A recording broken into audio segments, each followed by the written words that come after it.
Why shouldn't we be too worried about Matthew Perry these days? Which supporting character from Friends still remains an absolute scene stealer? And how did Rachel's on-screen sister save Jennifer Aniston's career? So no one told you that it's gonna be this way. Matthew Perry.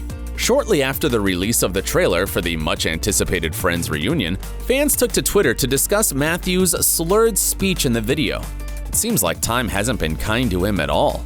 Some people were genuinely worried about the actor's health, as Perry has suffered from health conditions before. He's been open about his substance abuse issues in the past, even revealing that he was out of it during 3 years of Friends. And although he has been battling his addiction since then, it did take a toll on his health. For instance, 3 years ago, Matthew was hospitalized for several months after undergoing gastrointestinal surgery. So, what the hell's happening? It turns out Matthew required emergency dental work just hours prior to the reunion interview. Understandably, it was difficult for him to film after the procedure, but the star has reassured his pals that there was nothing to worry about. However, health issues have never stopped Perry from being active in his profession. Apart from starring in many movies and shows like Mr. Sunshine and The Odd Couple, he made his playwriting debut in 2016 with the dark comedy The End of Longing. Yeah, I've written for television for the last 10 years, but this was the first thing that I ever wrote by myself. On the acting front, most recently he starred as Ted Kennedy in the miniseries The Kennedys After Camelot, and in the upcoming film Don't Look Up. Matthew also has some great news in his personal life. He got engaged just last year. He and literary manager Molly Hurwitz have been dating since 2018, and the actor fondly calls her the greatest woman on the face of the planet at this time. You can see quite a few photos of Perry and his fiancée on Instagram, wearing t-shirts that will steal the heart of every Friends fan. By the way, Matthew was the last of the 6 main Friends cast members to join Instagram. His very first post has gotten over 15 million views by now. Perry's on-screen partner is much more active on social media. We've been fortunate to follow her for several years already. But we'll get to Courtney Cox a bit later, as there's another actress we can't help mentioning while talking about Chandler. This, of course, is the scene-stealing Maggie Wheeler. Amazingly, she's guest starred on tons of shows, but never had a lead role. But Maggie admits that Janice is still her favorite character. Of course, Janice is at the top of the list because, it's Janice, and there's only one Janice, and you gotta love her. And oh my God! In real life, Wheeler sounds nothing like the nasal-voiced New Yorker from Friends. The actress revealed that Janice's iconic voice came naturally to her when she first received the audition material for the show. Maggie just heard it in the writing, and her trademark laugh appeared as a safety measure because Matthew Perry was so funny. Fans still often ask Maggie to recreate Janice's voice, and she's always happy to do it because she knows that it brings people joy. And a lot of people want me to laugh, and I say, I don't know what you're talking about. Like that. Apart from Friends, you might have seen her in Californication, How I Met Your Mother, and Shameless. Wheeler also voiced Trinette McGoon on the animated show Archer, and she also voiced Trudy Pickering in the animated Addams Family film. But you'll never guess what her true passion is. Amazingly, for more than 15 years, Maggie has been a co-founder and director of a non-auditioned intergenerational community choir in Los Angeles. Now let's get back to the main cast of Friends and see what Courtney Cox has been up to since the show's end. The deep love for Monica led fans to project some of her qualities onto the actress. At some point, it even made it challenging for Cox to get roles that were different from her famous character. I remember having to convince Wes Craven that I could be bitchy enough to play Gale Weathers, she recalled. Monica is very girl next door. She's sweet. She might have been annoying, but she was sweet. As we know, she managed to get that role. Moreover, she recently reprised it for the 5th installment of Scream, which is due to premiere in the beginning of 2022. We will also see Cox soon in another movie, Shining Vale, and in the TV series Last Chance U, both of which are currently in pre-production. Yes, it seems like she went on to find more success in her career after Friends. Not only did Courtney star in the series Cougar Town throughout its 6-year run, she also directed a handful of episodes. By the way, Courtney's daughter with David Arquette, Coco, took part in one of these episodes. Also, David himself appeared in her directorial feature film debut, Just Before I Go. And, like Cox explained, it was a bit weird. Following her divorce from Arquette, Courtney met Snow Patrol guitarist Johnny McDade, who was 12 years younger than her. The couple announced their engagement in 2014, but later called it off. However, that wasn't the end of their story. As the actress explained on the Ellen DeGeneres show, "He's not my fiancé. We broke off our engagement and he moved to England, then we got back together and it's actually better than it was before." Yes, it's not exactly a conventional relationship, but it definitely works for Courtney and Johnny. And the actress doesn't shy away from sharing glimpses of their life on Instagram, which is not the case for her on-screen brother, whose Friends fame made him want to disappear. David Schwimmer. Surprisingly, the actor who played Ross Geller wasn't prepared for the literally overnight success of the series. It's very similar to being a superhero. David revealed that before Friends, he used to walk around with his head up, really engaged, and he loved people watching, which helped him in his job. But the effect of his celebrity status made him want to hide under a baseball cap. "So I was trying to figure out, how do I be an actor in this new world, in this new situation? That was tricky," revealed Schwimmer. Probably that's why, unlike his co-stars, Schwimmer didn't pursue feature film work after Friends wrapped up. He opted out of the public eye instead, doing voice work and directing small indie films. Yep, bye. Of course, he didn't turn his back on acting altogether, but now he tends to choose roles that are different from his most famous one. For instance, his performance as the lawyer Robert Kardashian in the series American Crime Story: The People vs. O.J. Simpson earned him an Emmy nomination. And most recently, David was involved in the British sitcom Intelligence. His character isn't really likable, but the actor explained that it was interesting to play him and make this racist, homophobic, sexist, pompous guy funny. David Schwimmer is notoriously private about his personal life, but we know that he is a doting dad to his daughter Cleo. David and British artist Zoe Buckman divorced in 2017, so the 10-year-old splits her time between her parents. And you definitely remember that on screen Ross had 2 kids. It turns out that one of the young actors who played Ben Geller sort of followed his father's footsteps. Cole Sprouse. The part of Ross's son was actually played by 4 different child actors throughout the show's run. Yet the most notable was Cole Sprouse, who played the older Ben. He later revealed that he developed a crush on Jennifer Aniston on the set of Friends. That's when I fell in love with her, yeah. Really? You had a little crush on Jennifer Aniston? Didn't everybody? Sprouse was so enamored that he would forget his lines when they shared a scene.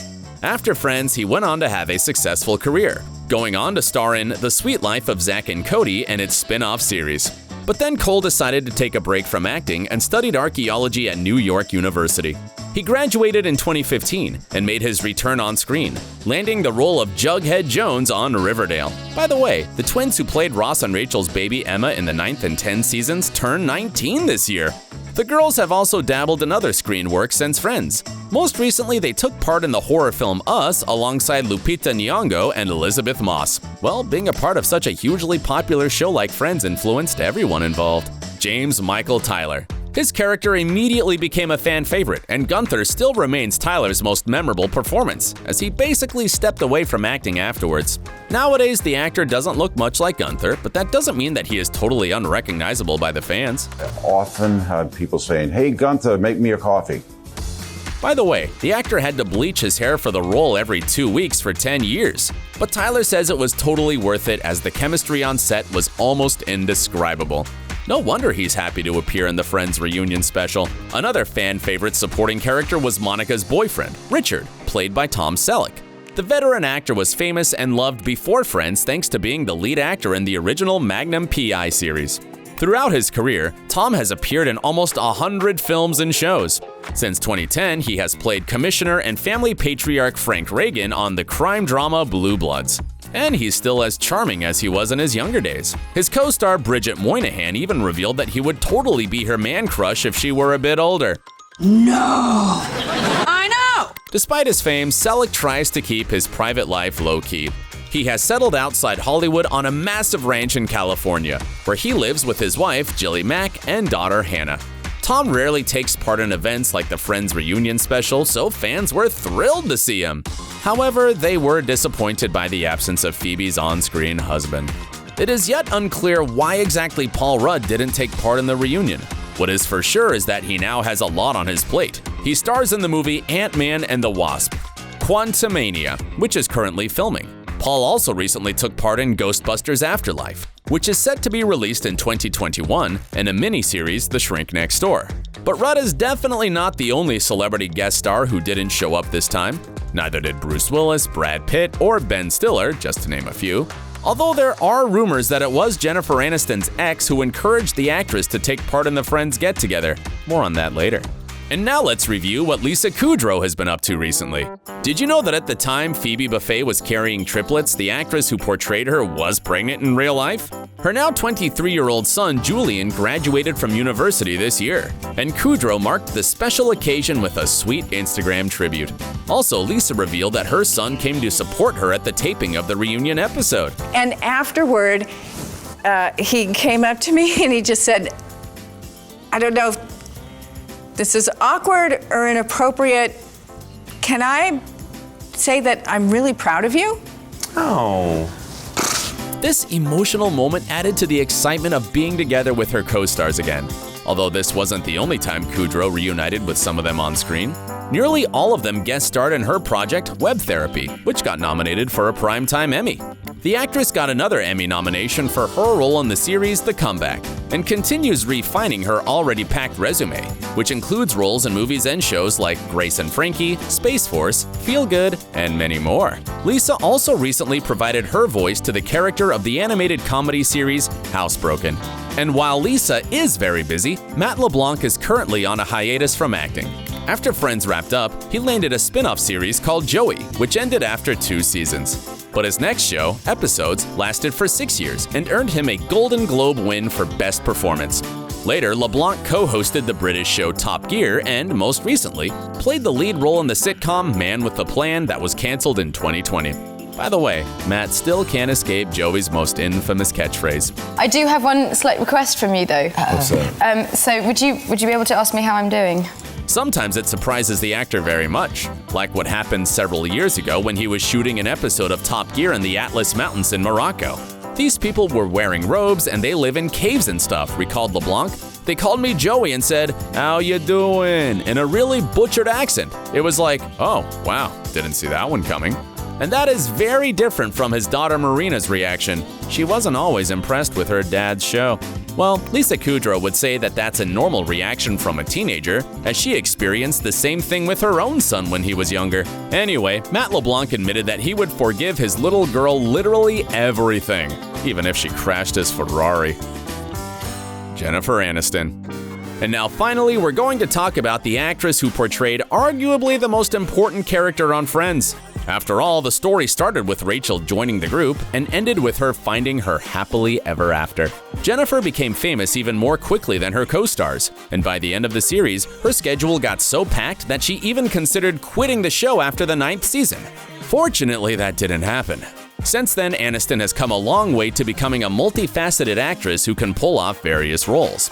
Apart from starring in comedies like Horrible Bosses and We're the Millers, she took dramatic gigs in indie films like Cake, or her most recent project, The Morning Show. Jennifer also served as executive producer of this show together with Reese Witherspoon. As you no doubt remember, Reese guest starred on Friends as Rachel's sister Jill. And on the set, the two struck up a close friendship, which lasts to this day. You can't have Ross. Can't have. The only thing I can't have is dairy. Incredibly, prior to joining The Morning Show, Aniston considered quitting acting. The actress explained that it was due to an unreleased project that almost sucked the life out of her. Fortunately for us fans, Reese Witherspoon presented her with the idea of their future show and convinced Jen to stay in the industry. The whole package that was presented was ideal. Yeah. You couldn't have dreamed something up better. And there is another person we should thank for Jennifer's presence at the Friends reunion. Brad Pitt reportedly played a vital role in convincing her to say yes to honoring the show's 25th anniversary this way. We don't know if it's true, but either way, we are happy that Jen and her ex-husband are on friendly terms again. And what do you think about it? Share with us in the comments and watch our other videos about the Friends reunion. And stay awesome!